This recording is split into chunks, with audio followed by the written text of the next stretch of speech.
There's a reason that conspiracy theories are so popular in our day and age. One, because there are evil people who conspire to do evil things.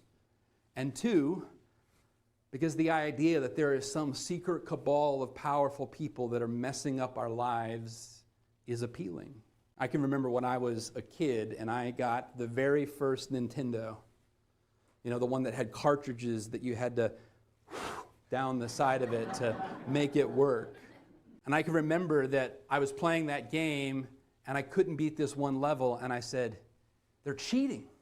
I was convinced that the game was cheating, that someone was interfering with my little Nintendo that's not connected to the internet because it didn't even exist yet, that someone was interfering with what I was attempting to do on my copy of Super Mario Brothers.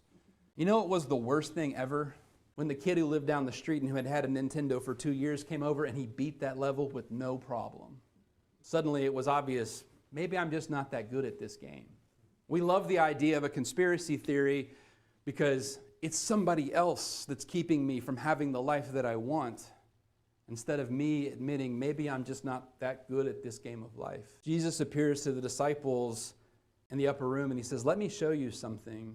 And perhaps the disciples are thinking Jesus is going to break out some charts, you know, kind of like the ones that have all the red strings that connect all of the dots, that show them, here's what's really going on in the world. Here's what you're too blind to see.